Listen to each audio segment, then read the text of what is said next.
Hola, muy buenos días. Soy la doctora Emma Miranda Malpica, cardióloga intervencionista, y en este día, 14 de febrero, Día del Amor y la Amistad, pero también, muy importante, Día de las Cardiopatías Congénitas, tenemos aquí el honor, el privilegio de estar en la Sociedad Mexicana de Cardiología. Gracias por el espacio. Pero bueno, tenemos la presencia del doctor Manuel Gagiola Macías. Él es médico internista, cardiólogo intervencionista, con alta especialidad en cardiopatía congénita en adultos. Y bueno, pues en este día tan importante queremos hacerle una entrevista. Él forma parte de un grupo multidisciplinario en el que por primera vez en México se está uniendo fuerzas de parte del Instituto Nacional de Cardiología y del Centro Médico Nacional para obtener información sobre las enfermedades, las cardiopatías congénitas de los adultos en México. Es correcto, ¿cierto? Es totalmente cierto, sí. Bienvenido. Gracias, Bienvenido, Emma. Manuel. Bueno, pues queremos ahora que nos hables cómo fue que surgió esta propuesta, cómo es que surge en México esta clínica de cardiopatías congénitas en adultos. Muchas gracias por la invitación. Empezó como una respuesta al éxito de los cardiopediatras y los cirujanos en cardiopatías congénitas. Los cardiopatías congénitas han pasado por muchas etapas, Helen Taussig, por ejemplo, en los 40, pero en esencia somos la respuesta a la necesidad que representa una gran cantidad de pacientes que sobrevivió a la edad adulta en condiciones lo suficientemente buenas como para tener una expectativa de vida a veces de 60, 80 años, pero también reconociendo que tienen necesidades distintas o diferentes que no todos los servicios de cardiología pueden satisfacer, sean pediátricos o cardiológicos.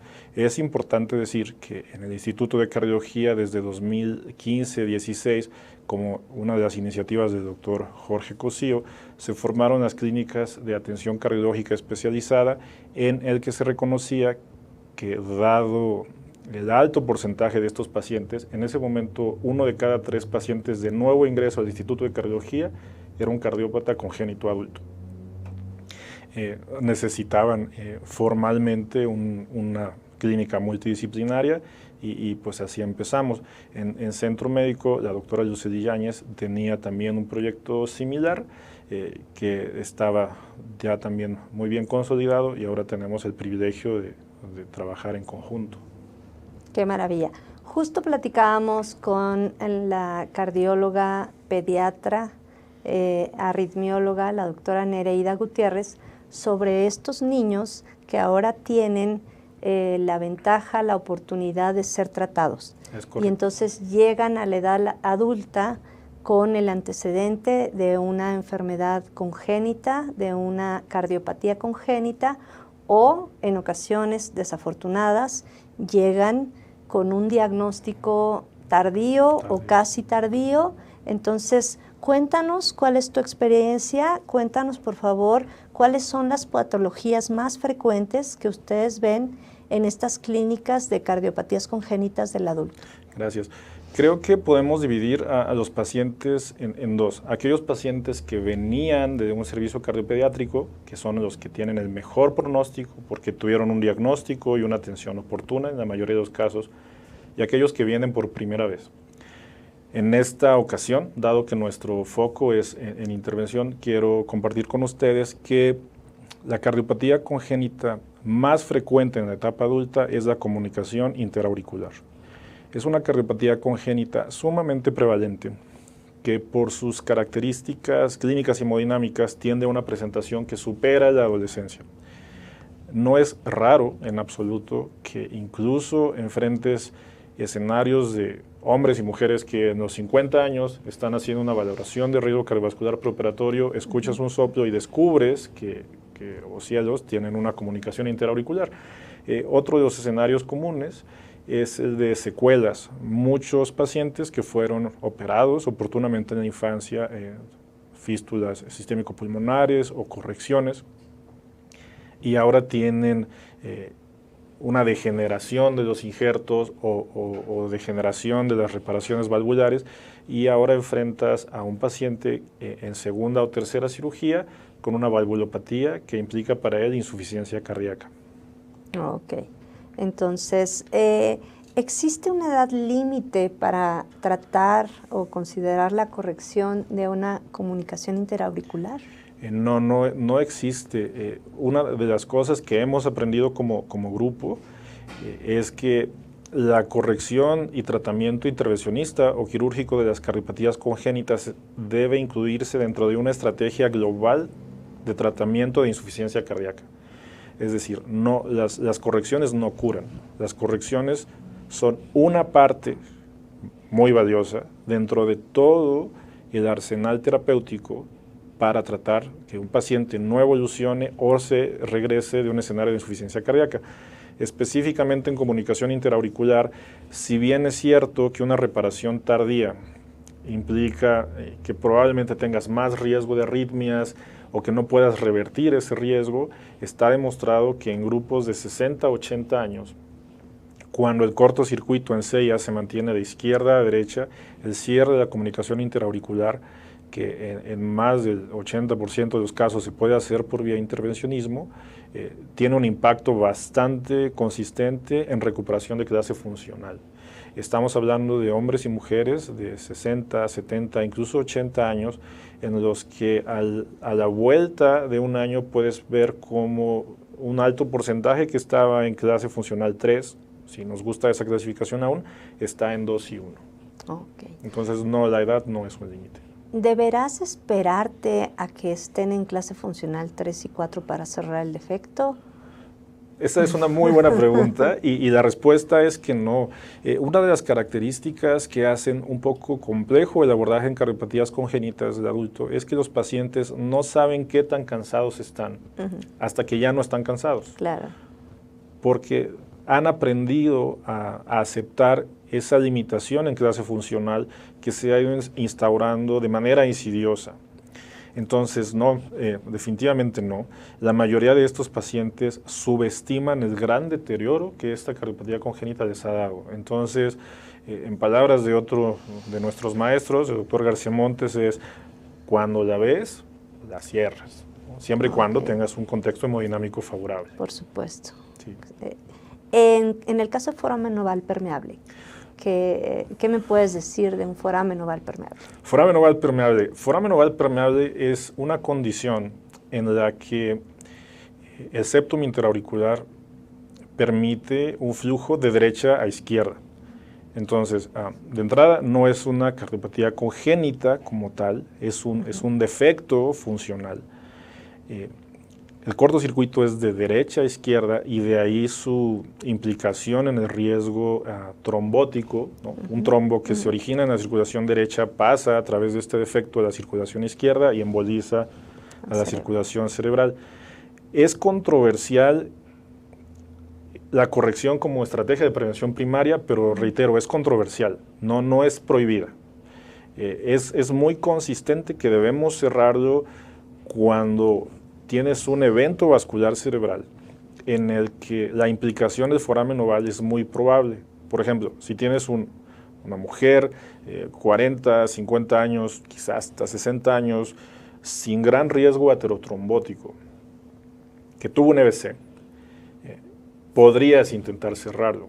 Pero si tienes un hombre, voy a otro extremo, 80 años, con hipertensión, diabetes, en fibrilación atrial, quizá el beneficio de cerrar ese foramen oval es muy bajo porque la fisiopatología de su evento vascular cerebral no responde a un embolismo paradójico, representa una miopatía atrial izquierda. En cuanto a la corrección primaria, recientemente se ha publicado un artículo de características específicas del foramen oval como un septum aneurismático, un túnel muy largo, un gran trayecto en el que podrías considerar el cierre en prevención primaria, pero creo que eso es controversial y creo que respondería más bien a la conclusión que un equipo multidisciplinario hiciera. Ok. Necesitan de un de todo un equipo multidisciplinario, claro, un buen ecocardiografista que Totalmente. haga muy buenas tomas, la toma de decisión del clínico, el cardiólogo intervencionista, sí, claro, que vea las características del foramen oval y bueno, todo el neurólogo que nos diga si hubo o no eventos vasculares en el caso de prevención ya secundaria. En el caso de prevención secundaria, sí, correcto. Ok, muy bien. Ahora, hablando todavía de comunicación interauricular y de foramen oval, ¿qué me puedes decir de los dispositivos que tenemos ahora? Quiero que me digas que podemos dar de alta el mismo día el paciente. ¿Ya podemos hacerlo 24 horas después? Sí podemos, sí podemos. Okay. Los dispositivos actuales son bastante amistosos en cuanto a algo que a ti y a mí nos gusta mucho, que es perfil de cruce y navegación, ¿no? Sí. Puedes usar dispositivos que entran por camisas, quizás los más grandes, 12 French, venosos. Al ser abordajes venosos, el riesgo de complicaciones vasculares es un poco más bajo que en abordajes femorales arteriales, por ejemplo. Si entras muy temprano en la mañana, podrías incluso darlos de alta en la noche. No es obligado personalmente y creo que la experiencia de los centros que conozco, nos gusta que pasen una noche con nosotros. Nos gusta ver cómo amanecen al otro día, poder hacer un eco de control al otro día o una radiografía.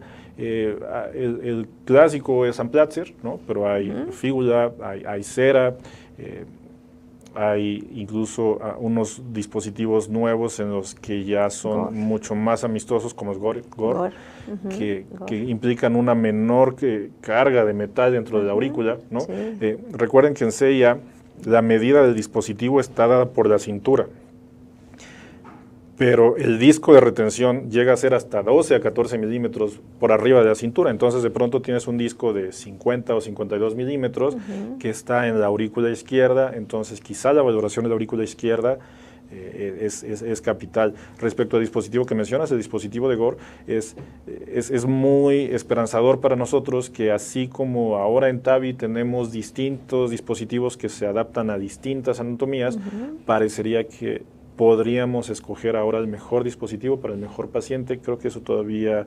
tiene que asentarse un poco mejor, pero estamos en un gran momento de intervencionismo en septum interauricular. Muy bien. Ahora pasamos a coartación de la aorta. Coartación de la aorta. ¿Te parece? Bien. ¿Qué nos puedes decir sobre las nuevas estrategias de tratamiento de coartación de la aorta? Muy bien. Coartación de la aorta es un tema... quizá personalmente después de CIA es el que más me gusta, porque la esencia de coartación de la aorta es que una corrección temprana salva vidas a largo plazo. Claro. ¿No? Algo que hemos aprendido también es que las obstrucciones de tracto de salida del ventrículo izquierdo, como estenosis aórtica subvalvular, estenosis aórtica congénita, coartación de la aorta, hacen que vivas con síntomas de obstrucción, pero tu riesgo de muerte está dado por ruptura e insuficiencia cardíaca, porque la coartación de la aorta, como la hemos visto tradicionalmente, es un problema focal que tú resuelves expandiendo ese sitio o extrayéndolo para unir otra vez los cabos, pero en esencia es una ortopatía. Claro. Entonces, 3 escenarios. Escenario número 1, quizá el más común, hombre o mujer, hipertenso, con poco desarrollo de miembros pélvicos y pulsos disminuidos. Te das cuenta que tiene una coartación. En la mayoría de los casos puedes abordarla, pero desafortunadamente si sucede después de los 13 a 15 años, la hipertensión no es reversible. Ni el desarrollo de aneurismas cerebrales. Los aneurismas cerebrales en coartación de la aorta no son una malformación congénita obligada, son una consecuencia de la remodelación que implica un aumento en la presión de la aorta a nivel central. Otro escenario, un escenario cada vez más frecuente, nuevamente gracias a las buenas prácticas de cardiopediatría e imagen, niños con aorta coartada que fueron corregidos con balón. La pregunta es, ¿en qué momento les colocas el stent? Creo que hay 3 conceptos principales, ¿no? Deterioro de clase funcional. 1, descontrol de la hipertensión, un paciente que ya estaba sin hipertensión y ahora está hipertenso otra vez, te debe hacer sospechar en imagen una disminución del calibre del 50%, te debería hacer sospechar de recoartación, aunque el diagnóstico de recoartación se sospecha clínicamente, se confirma hemodinámicamente. Y el soplo interescapular, que la mayoría de las veces es consecuencia de las colaterales, pero que no necesariamente implica que sigues coartado o que ya no estás coartado, ¿no? El soplo como tal creo que no es el dato clínico más robusto. Creo que es clínica de imagen, ¿no? Ok, sí. Y tenemos ahora grandes avances con la angiotomografía, resonancia magnética, los ecocardiogramas. ¿Qué opinas del ecocardiograma intracardíaco? Ahora para poner válvulas. Pasemos ahora al tema de las válvulas. Imagen intracardíaca. Eco intracardíaco es una maravilla, ¿no? Tenemos en México... ICE.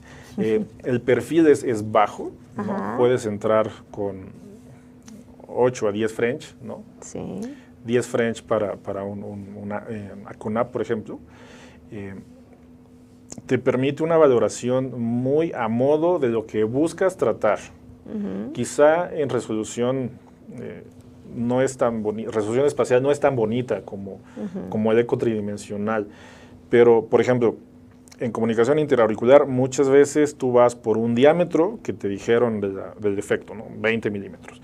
Te metes con el eco intracardíaco, abates los bordes o expandes, ¿no? En diámetro máximo expandido, y te permite hacer una colocación muy, muy puntual del dispositivo. Y aunque no está publicado en un ensayo clínico, creo que los operadores de alto volumen estarán de acuerdo que después de la entrada de ICE, el riesgo de erosión e embolización de dispositivos bajó mucho. Se volvió algo que sigue sucediendo, porque obviamente nos atrevemos a escenarios cada vez más complejos, pero menos. En cuanto a válvulas, ICE todavía no nos permitiría, es mi opinión personal, creo que ICE todavía no es superior a eco transesofágico. Creo que TAVI es un tema cada vez más angio, ¿no? Hemos estandarizado mucho con el overlap de cúspides, hemos mejorado nuestro abordaje por imagen en cuanto a terapéutica. Personalmente creo que en estructural, y esto puede ser controversial, eco transesofágico sigue siendo de rey. Sí, definitivamente. Ha creo crecido. Que es un lujo. Sí. Creo que es un lujo ahorita. Sí. No sabemos en un futuro. Pero bueno, lo importante es que existe, ahí está, y está siendo puntero, y tenemos que ver cómo se va a posicionar, ¿no? Claro. Ahora, ¿qué tipo de valvulopatías puedes intervenir? Hablando nuevamente de cardiopatías congénitas, ahorita en México hacemos poco, en México y en el mundo. México y en el mundo es muy difícil tricúspide, tenemos mitraclips para los adultos, en insuficiencia cardíaca sobre todo, en insuficiencia mitral en general, pero ¿qué nos puedes decir con respecto a ese tipo de dispositivos y a ese tipo de procedimientos en cardiopatías congénitas? En cardiopatías congénitas, cuando recuerdan que la edición previa de las guías de valvulopatías excluyó tricúspide y pulmonar, ¿no? ¿Te acuerdas?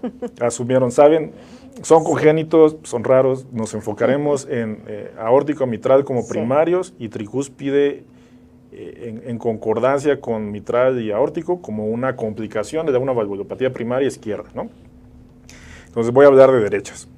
Hay dos escenarios. Quiero compartir con ustedes que en el registro del Instituto Nacional de Cardiología perfilamos dos grupos de pacientes. El grupo de pacientes que va a cirugía más frecuentemente, con historia de una intervención en la infancia, es una mujer entre los 30 y los 40 años que fue intervenida de tetralogía de Fallot exitosamente y ahora tiene insuficiencia pulmonar. Entonces, el escenario ya de nicho, un poco, valvular, que está creciendo a pasos agigantados en cardiopatías congénitas del adulto, es la intervención sobre válvula pulmonar. Considera que estos pacientes, entre los 30 y los 40 años, ya llevan 3 cirugías. Sí. lo cual implica que van a vivir mucho. Nuestro paciente con tetralogía de Fallot más longevo en la clínica de cardiopatías congénitas de adulto tenía 62 años, o tiene 62 años. Entonces, la colocación de válvulas percutáneas, primero Melody, actualmente Edwards Sapiens, dado su sistema de liberación es bastante amistoso para el tracto de salida del ventrículo derecho en manos expertas, obviamente. Creo que sería el primer escenario. El segundo escenario es tricúspide, pero algo también que hemos aprendido es que no hay una tricúspide igual a otra tricúspide en cardiopatías congénitas. Entonces, quizá pacientes con displasia de la tricúspide en condiciones muy favorables podrían ir a TriClip, pero podrían como concesión. Creo que en tricúspide lo que más estamos buscando es el valve-in-valve, ¿no? Hombre o mujer joven que fueron intervenidos exitosamente, les colocaron una prótesis biológica que degeneró en 10 años o 15 años, no quieres ir a otra cirugía, entonces puedes ir con un valve-in-valve. Y creo que del lado izquierdo, TAVI todavía está lejos de ser una estrategia en congénitos adultos rutinarios, porque son jóvenes, ¿sabes? Entonces, claro, por supuesto, excepto Vivalva. Excepto Vivalva. Y que ya no sean tan jóvenes. Y que no sean tan jóvenes. No sé, quizá después de los 50 años lo consideraría en este grupo, aunque puedo ser gravemente criticado, ¿no? Pero como concesión. Pero de manera rutinaria, creo que por debajo de los 70 años todavía no podrías decir TAVI rutinario. Creo que sería controversial, pero no tajantemente prohibido, ¿no? Sí, ahí en un paciente de 50 años, tal vez 55, 60 años, tienes que pensar que va a ir a una segunda intervención o segunda cirugía o a una tercera cirugía o tercera intervención. Entonces ahí tienes que planear muy bien si primero va a ser TAVI o primero va a ser cirugía. Así es, total. Y luego la segunda, pensando que va a vivir 8 o 10 años o 15 tal vez, más, digo, con esa válvula, depende qué válvula le pongas, ¿no?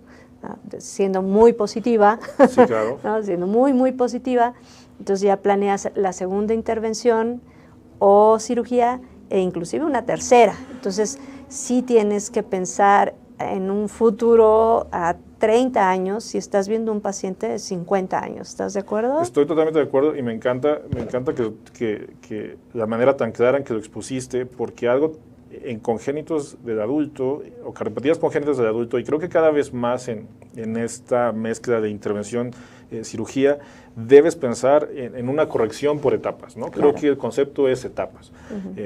Hemos comprado la idea de que los procedimientos son para siempre, pero no son para siempre.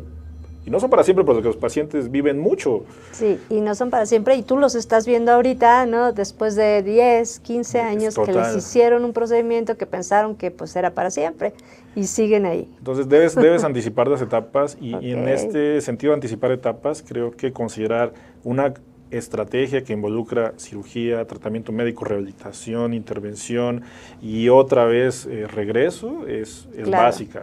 Y por eso somos un equipo multidisciplinario. Por supuesto. Y pensar que en 5, 10 años también vamos a tener mejores dispositivos. Totalmente. Sí. Entonces es que pensar muy a futuro. Con esperanza. Bueno, Manuel, conclusiones. ¿Quieres un mensaje final? Sí, transición. El concepto en cardiopatías congénitas es transición.